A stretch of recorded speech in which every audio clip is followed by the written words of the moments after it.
అనగనగా ఓ ఎండిపోయిన వ్యవసాయ బావి. ఎండాకాలం వచ్చిందంటే చుక్క నీరు లేక పాడుపడిన దానిలా ఉండే ఆ బావిలో ఉన్నట్టుండి ఓ భారీ శబ్దం.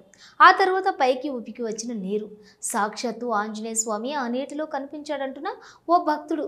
లేదు, భూగర్భంలో జరిగిన పగుళ్ల వల్లే జరిగిందంటున్న భూగర్భ జల శాఖ అధికారులు. ఇంతకు ఆ బావి, అక్కడ జరిగిన వింత ఏంటి? అంజన్న భక్తుడు చెప్తున్న మాటలేంటి? వింత బావి శ్వేత ఎస్ఎస్సి ఛానల్ ప్రత్యేక కథనం. మీరు ఇప్పటి వరకు విన్నది ఈ బావి గురించి. ఓసారి ఈ బావి పరిసర ప్రాంతాలను చూడండి. చూశారు కదా, రెండు దృశ్యాలు. ఇక ఈ వివరాల్లోకి వెళితే, జగిత్యాల జిల్లా వెల్గటూరు మండలం కిషన్రావుపేట గ్రామంలో ఉన్న ఈ బావి వద్ద మే 20వ తేదీన వింత జరిగింది. అదే గ్రామానికి చెందినటువంటి అన్నమనేని సాదరావుకు చెందినటువంటి వ్యవసాయ బావి 3 నెలల క్రితం నీరు లేక అడుగంటిపోయింది. ఆ బావి ఆనుకుని పక్కనే ఉన్న భూమిలో ఇంజపూరి అంజి అనే హనుమాన్ భక్తుడు చిన్నగా సీతారాముల గుడి నిర్మించుకొని పూజలు చేస్తున్నాడు. ఈ క్రమంలోనే ఈ నెల 20వ తేదీ మంగళవారం రోజున ఉదయం 6 గంటలకు ఇంజపూరి అంజి పూజ చేసుకుంటున్న సమయంలో బావిలో నుంచి పెద్ద శబ్దం వచ్చింది. ఏంటా ఆ శబ్దం అని హనుమాన్ భక్తుడు అంజి వెళ్ళి చూడగా, బావి అడుగు నుంచి 7 మీటర్ల పైకి ఎగజిమ్ముతూ నీరు ఉబికి వస్తూ కనిపించింది.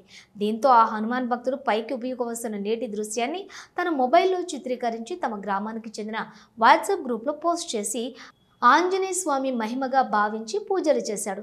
సాక్షాత్తు హనుమంతుడి మహిమతోనే పాడుపడిన బావిలో నుండి నీరు పైకి ఎగిసిపడిందంటూ పోస్ట్ చేసిన వీడియో వైరల్గా మారింది. కానీ హనుమాన్ భక్తుడు ఎంజిపూరి అంజి మాత్రం ఎండిపోయి పాడుపడిన బావిలో నీరు పైకి రావడం అనేది సాక్షాత్తు ఆంజనేయ స్వామి మహిమే అని చెప్తున్నాడు. స్వామి మహిమ ద్వారానే భూమిలో నుండి నీరు పైకి ఎగిసిపడిందని చెబుతున్నారు. ఉండి నేను ఇక్కడ స్వామివారి దగ్గర సమీపంలో ఉన్నటువంటి సీతారామచంద్ర స్వామి ఆంజనేయ స్వామి దగ్గర నేను జపం చేసుకుంటున్నటువంటి సమయంలో ఒక భారీ శబ్దము రావడం జరిగింది. ఆ శబ్దం రావడం ద్వారా ఏంటంటే ఉలిక్కిపడి ఇటువైపు చూడడం జరిగింది. చూసేసరికి ఒక 7 నుంచి 10 మీటర్ల ఎత్తు వరకు నీళ్లు ఎగిసిపడ్డాయి. ఎగిసిపడ్డటువంటి ఆ నీళ్లలో నాకు హనుమంతుని యొక్క రూపం అగుపించింది.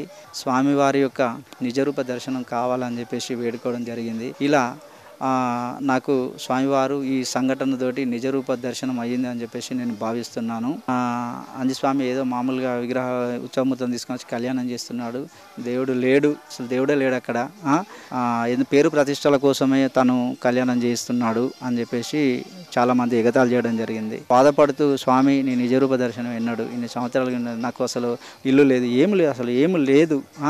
ఇట్లాంటి పొజిషన్లో నువ్వు ఏమి చెప్తే నేను అదే చేస్తున్నాను, నువ్వు ఏ లీల చూపిస్తే నేను అదే చేస్తున్నాను, నువ్వు నాకు కళలో కానీ ధ్యానంలో కానీ ఏదైతే చూపిస్తున్నావో తండ్రి, నేను అదే నీ అడుగుజాడల్లోనే నేను నడుస్తున్నాను తండ్రి అని చెప్పేసి నేను బాధపడుతూ పూజ చేసుకోవడం జరిగింది. ఆ పూజలోనే నేనేమనుకుంటున్నానంటే, నా పూజ మహత్యం, ఆ భగవంతుడు నా యొక్క భక్తికి మెచ్చి ఈ సంఘటన జరిపించినాము అని చెప్పేసి నేను అనుకుంటున్నాను. ఇక నీళ్ళు రావు అని చెప్పేసి దీని మీద ఖర్చు పెట్టడం వృధా అని చెప్పేసి వాళ్ళు వదిలేయడం జరిగింది.